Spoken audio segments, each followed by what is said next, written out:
Hola de nuevo, soy el profesor David Villar y en este vídeo vamos a hablar sobre la toxicidad de los pesticidas, también llamados plaguicidas, que son productos que manejamos diariamente, no solo son los agricultores y los ganaderos, sino en realidad pues son todo el mundo, los tenemos en la casa, incluso por ejemplo para sustancias para controlar cucarachas, moscas, hormigas, roedores.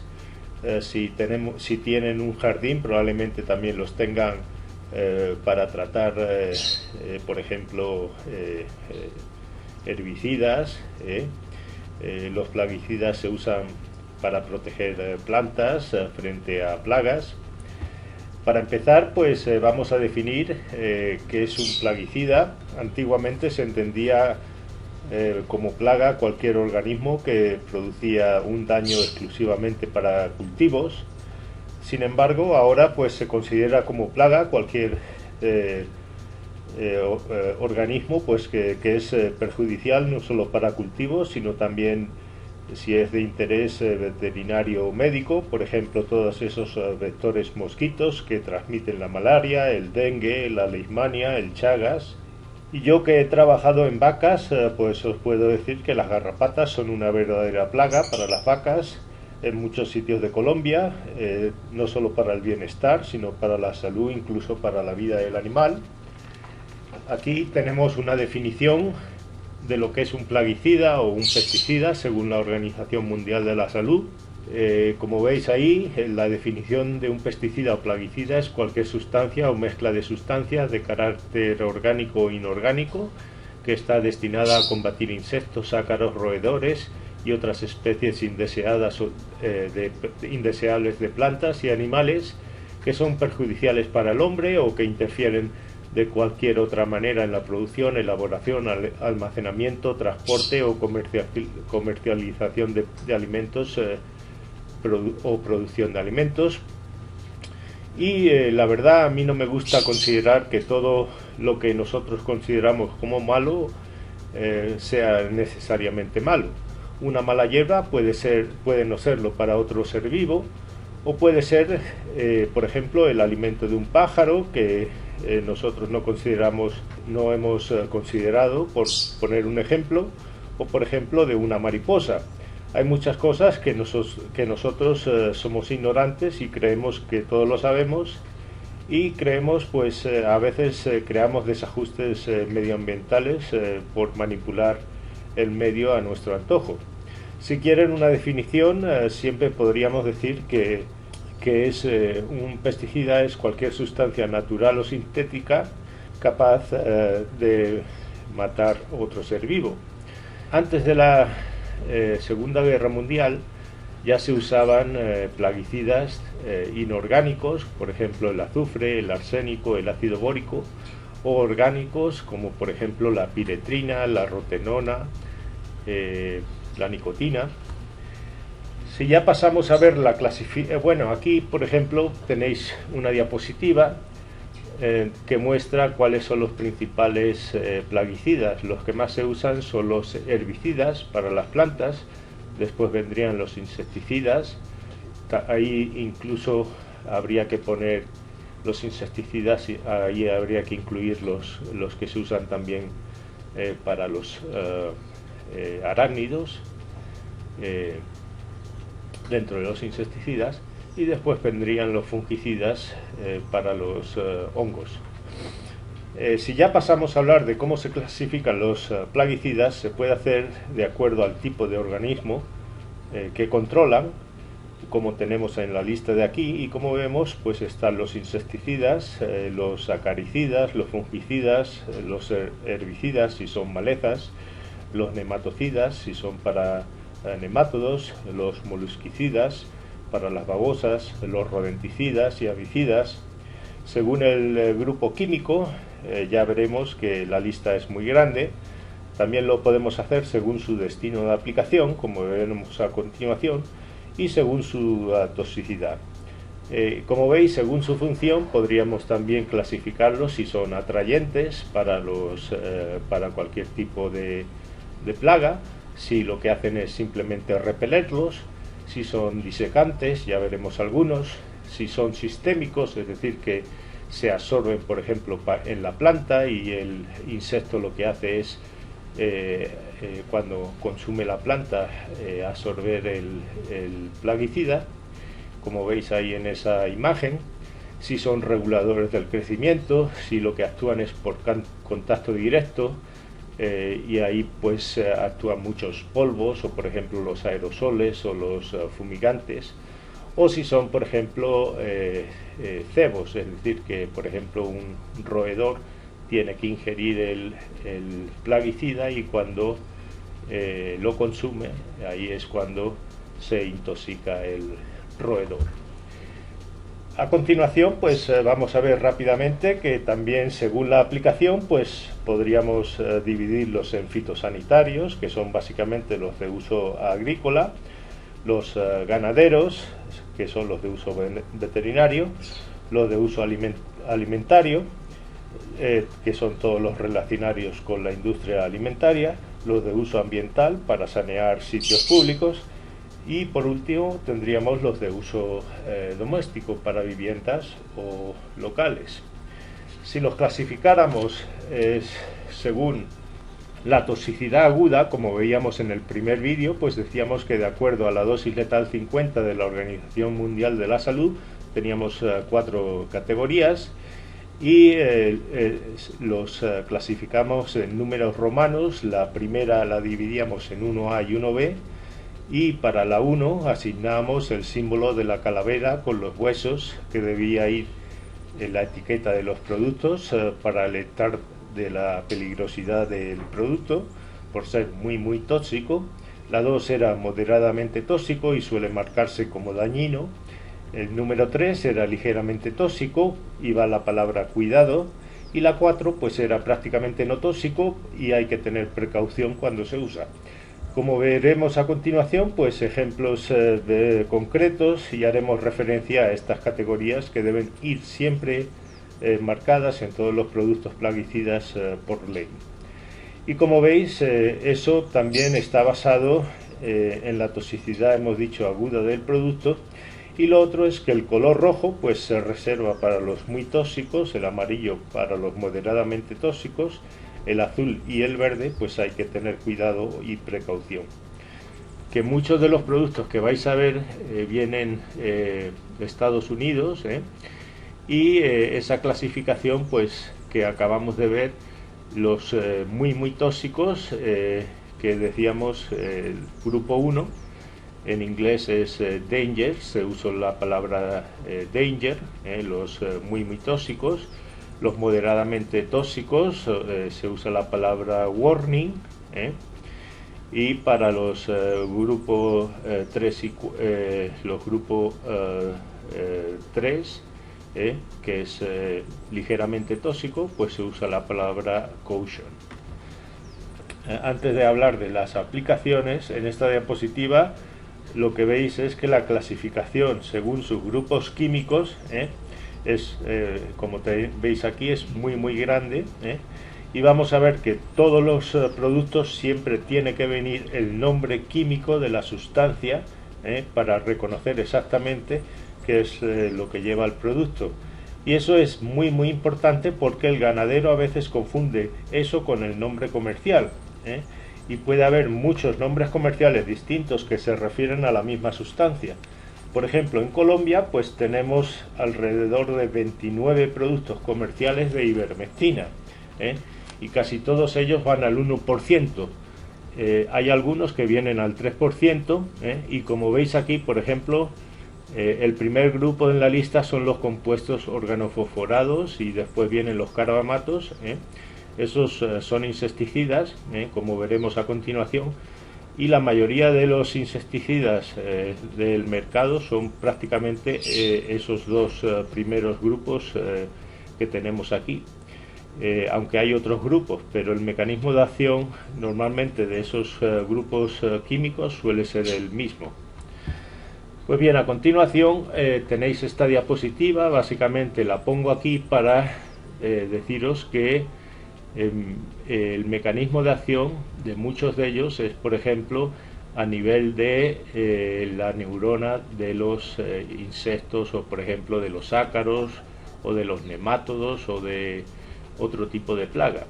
Entonces siempre es bueno a veces mirar este tipo de esquemas, porque te da una idea de dónde actúan los plaguicidas. Si aquí tenéis, por ejemplo, una neurona, y si pone un signo positivo, significa que el compuesto está actuando a nivel de ese, por ejemplo, canal o receptor en esa neurona. Por ejemplo, ahí tenemos, por ejemplo, las zonas macrocíclicas, y pone un signo positivo, y ahí tenéis un canal de glutamato. La lactona macrocíclica, como veremos a continuación, pues se une a ese canal y lo abre. Eso va a provocar una inhibición de esa neurona, y eso es lo que va a matar a ese insecto. Si por ejemplo vemos el fipronil, que lo tenéis ahí, lo que va a hacer es unirse a ese canal de GABA, y lo que va a hacer es que va a entrar el cloro y también va a inhibir a esa neurona, y eso pues va a ser otro mecanismo de acción que va a provocar la muerte de ese insecto. Entonces pues siempre es interesante ver este tipo de esquemas, porque te da una idea de dónde actúan los plaguicidas cuando hablemos a continuación. La clasificación, aquí tenéis, es siempre bueno también, por ejemplo, ver, comparar. Aquí estamos comparando, por ejemplo, los artrópodos, vean que pertenecen al filo de los artrópodos. Es común para los arácnidos y los insectos, y sin embargo ambos, aunque son artrópodos, cada uno es una clase distinta. ¿Por qué es esto importante? Porque, por ejemplo, los artrópodos, los insectos no tienen, por ejemplo, el receptor, por ejemplo, de octopamina, mientras que los arácnidos sí tienen el receptor de octopamina. Entonces, por ejemplo, cuando hablemos de el amitraz no mata insectos, mientras que el amitraz sí mata a los arácnidos. Como veis aquí, ambos tienen, por ejemplo, un exoesqueleto, mientras que nosotros no tenemos exoesqueleto, o una cubierta similar a ambos. Entonces pues vamos a hablar de plaguicidas que actúan a ese nivel, y por tanto pues por ejemplo la tierra de diatomeas es tóxica para ambos, para arácnidos y para insectos, pero a nosotros no nos va a hacer nada. Entonces aquí pues veis en común, los arácnidos y los insectos van a tener muchas cosas en común, pero hay cosas que a nosotros los mamíferos no nos van a afectar, porque nosotros estamos en una clasificación distinta de la que ellos tienen. Bien, a continuación pues vamos a empezar a hablar de los insecticidas, y dentro de ellos tenemos los compuestos organofosforados y los carbamatos. De todos los plaguicidas que vamos a hablar, estos probablemente sean los de mayor toxicidad para nosotros, es decir, los más peligrosos. ¿Por qué? Pues básicamente lo que aquí decimos en esta diapositiva lo explica. El sistema nervioso de los insectos y el nuestro tienen muchas cosas en común. Los nervios se comunican por señales eléctricas. Ya las moléculas se llaman neurotransmisores, que transmiten la señal eléctrica entre dos nervios. Hay otras proteínas, que son las enzimas, que se encargan de destruir esos neurotransmisores para preparar a la siguiente señal. Y los insectos y los humanos tenemos algunos de esos mismos neurotransmisores y enzimas. En el caso de los organofosforados y los carbamatos, la enzima se llama acetilcolinesterasa, que es una enzima muy conservada en todos los organismos, todos los seres vivos, ya sea insectos, ya sea un arácnido o un mamífero, y por tanto los organofosforados y carbamatos van a bloquear esa enzima en los insectos y también lo hacen en la nuestra, y eso pues los hace muy tóxicos también para nosotros. Los nervios básicamente van a continuar disparando impulsos, y eso pues van a causar tremores, contracciones involuntarias, y uno de los signos característicos es que, por ejemplo, las pupilas van a estar contraídas y el individuo pues se va a morir con asfixia, y eso pues va a ir acompañado de signos de sudoración, espasmos musculares, náuseas, desvanecimiento, incluso convulsiones.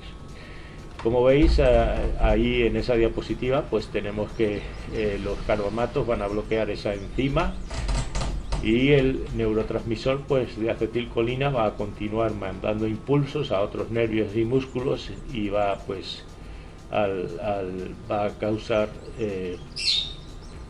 contracciones involuntarias, y ahí, como veis, pues la muerte se va a producir por asfixia.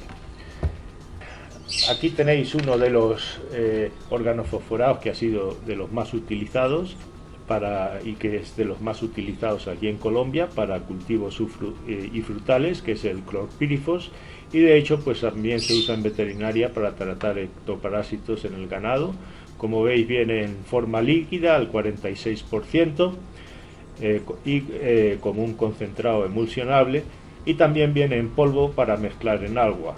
Básicamente se usa, como digo, para todo tipo de cultivos: algodón, maíz, sorgo, café, papas, pastos, tomates, bananos, y como veis la categoría toxicológica en forma líquida es de 2, o sea, moderadamente tóxico, porque va al 46%, y el símbolo es de una cruz, y el color de la etiqueta es el amarillo. Y en polvo pues no es tan peligroso porque solo va al 2,5%, y por eso pues la categoría toxicológica es de 3, es decir, ligeramente tóxico o peligroso. Y ahí pues el símbolo es de cuidado, y el color que se pone es el azul. Todo va en función de la concentración a la que va el producto, y obviamente no es lo mismo si uno se expone a una concentración del 46% que a una concentración del 2,5% en la forma sólida. Y también pues va a depender de la exposición. Obviamente no sería lo mismo si uno se expone a través de la piel que si la exposición es oral. Otra cosa que tendría que hablarle es de que, dependiendo del sitio de exposición del cuerpo, hay sitios de la piel que son mucho más permeables que otros sitios de la piel. Bueno, aquí vamos a hablar de otro insecticida.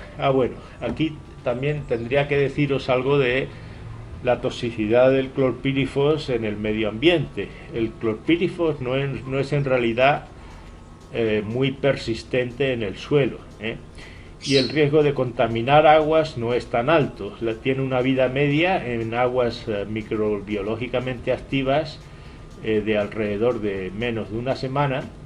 El riesgo de intoxicar aves y mamíferos que ingieren pastos o insectos que sean tratados no es muy alto.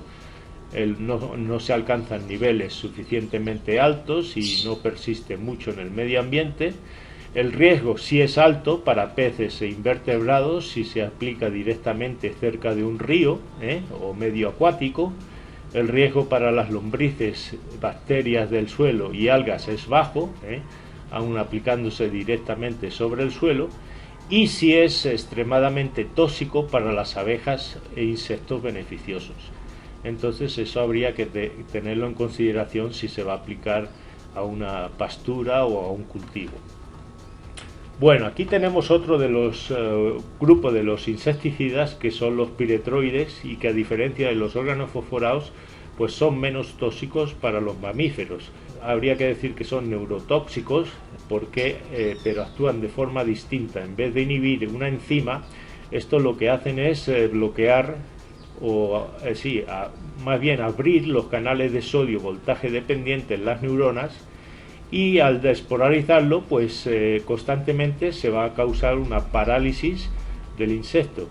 El problema es que son muy tóxicos para organismos acuáticos, y hay que tener mucho cuidado pues que no vayan obviamente a llegar con el agua de escorrentía a un río o a un sitio donde haya peces, Aproximadamente entre el 20 y el 30% de los insecticidas que se venden pues son piretroides, que son en realidad pues derivados sintéticos que el hombre ha producido a partir de la piretrina, que es el original que se deriva de la planta del crisantemo. Como digo, pues son poco tóxicos para mamíferos y aves, y aquí pues la categoría es 2 o moderadamente tóxica, o sea que habría que tener cautela a la hora de manejarlo. Como ven, se combina con otro insecticida que es un agonista de los receptores nicotínicos, pero receptores nicotínicos específicos para los insectos, que es un neonicotinoide, es decir, que no se une a nuestros receptores. Y ese receptor, esa sustancia es el tiametoxan, o también otro neonicotinoide que es el imidaclopramid. Y la idea de combinar estos neonicotinoides con los piretroides es pues la de obtener un efecto sinérgico. Es decir, que cuando los vamos a combinar los dos, pues vamos a tener más eficacia que si los diésemos por separado. Esta es, como digo, esta misma categoría de insecticidas, pues también la vais a ver que se usan en veterinaria, pues para tratar parásitos externos, tanto en perros como en el ganado. Otro insecticida que deriva de una bacteria del suelo es concretamente del Streptomyces avermitilis, es la abemectina, que es el que hablaba anteriormente, que es una lactona macrocíclica. Actúa de forma distinta a las anteriores, estimulando la liberación del neurotransmisor, actúan a nivel del receptor de glutamato, y también favoreciendo la liberación del neurotransmisor del GABA en las terminaciones nerviosas, y eso pues va a impedir la transmisión de las señales en las conexiones neuromusculares, y va a paralizar los insectos, y no solo los insectos, sino también a ácaros y helmintos.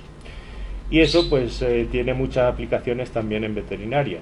Básicamente pues los ácaros van a dejar de alimentarse porque se quedan inmovilizados, y pues van a acabar muriendo, y eso pues puede retrasarse varios días el efecto de ese plaguicida.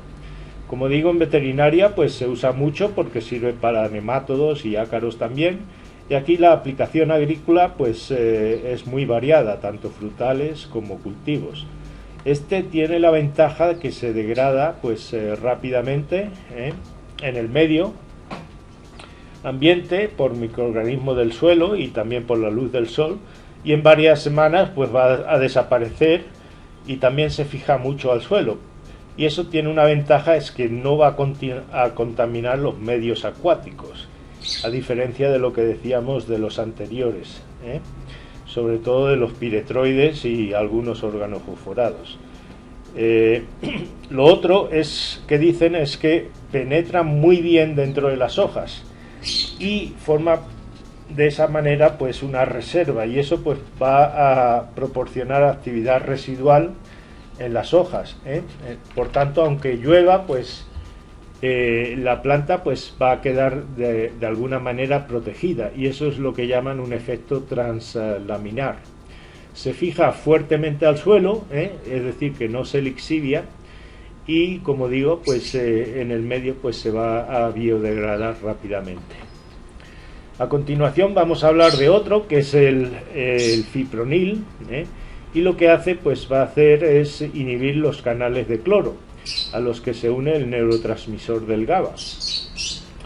Se usa para un montón de plagas de cultivos de todo tipo: el algodón, papa, cebolla, rosas, arroz, aguacates, e incluso para el quicuyo de las pasturas de las vacas, en fin, un montón de aplicaciones. El problema es que es súper tóxico para las abejas, y si hay algún colmenar cerca pues va a acabar con todas las abejas que se acerquen a donde se ha aplicado. Y si ven la literatura pues van a ver que existen muchos casos de abejas que son los insectos pues más susceptibles y que se han muerto cuando se aplica cerca el fipronil.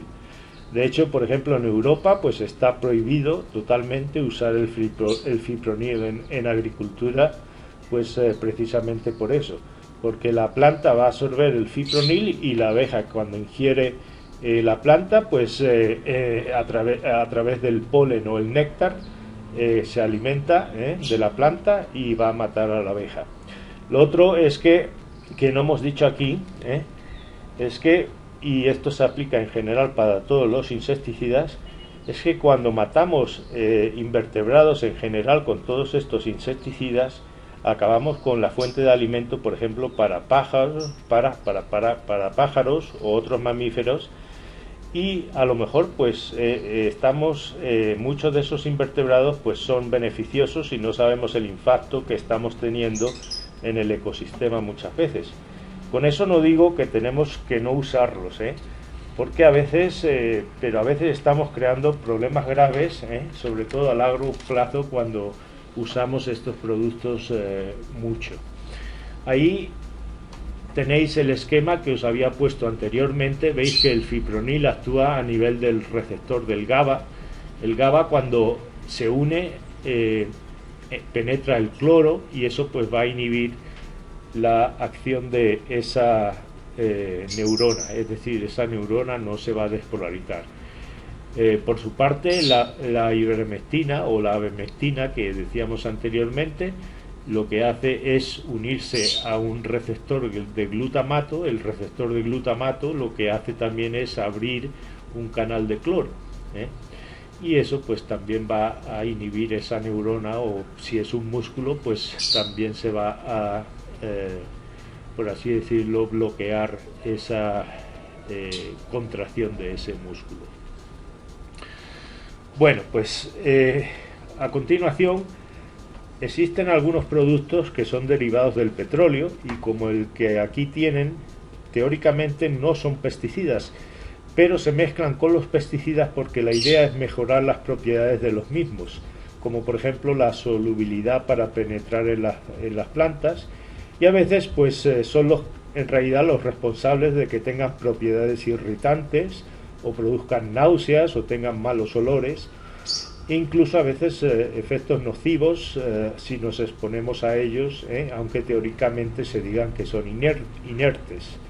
Aquí tenemos por ejemplo uno de ellos que lleva una mezcla de alcohol laurílico etoxilado y el tensoactivo organosiliconado.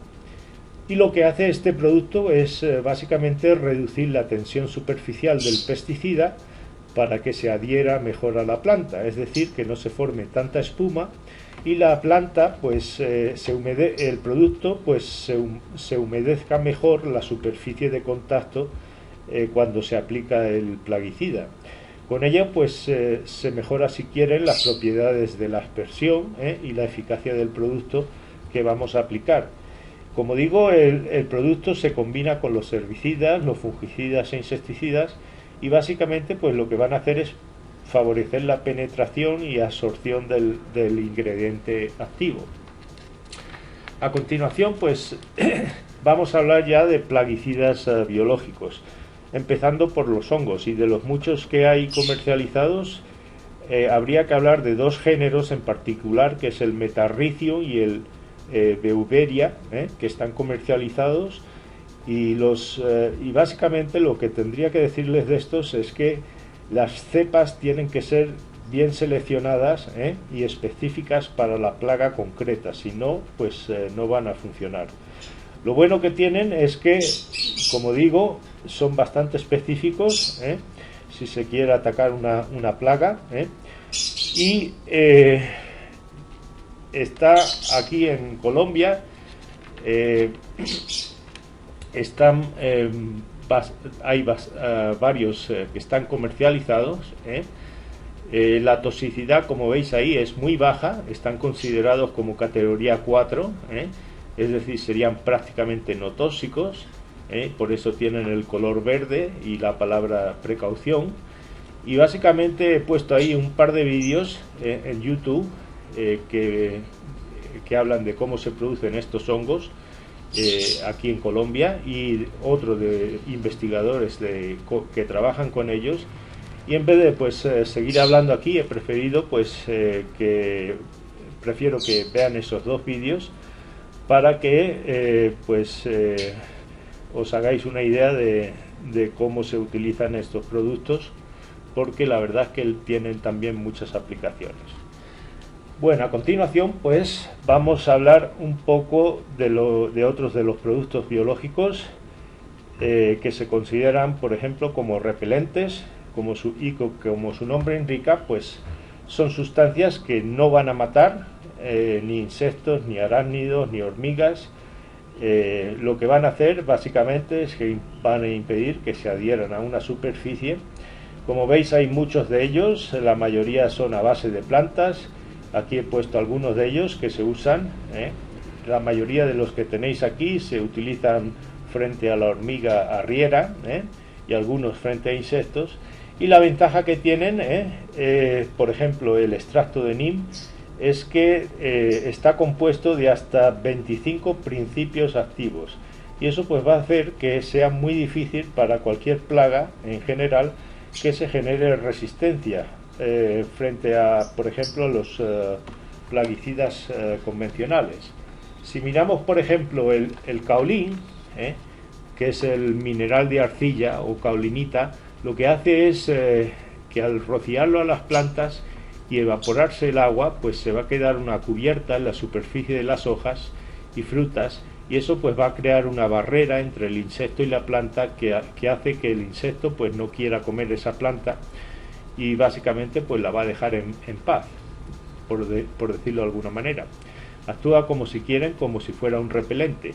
Y aquí pues por ejemplo el producto que se llama Surround, son básicamente unos polvos que cuando se mojan y se aplican por pulverización en las hojas, por ejemplo de los frutales, manzanos, naranjas, como digo, lo que hacen es repeler a los insectos para que no se coman las hojas y no vayan a poner huevos.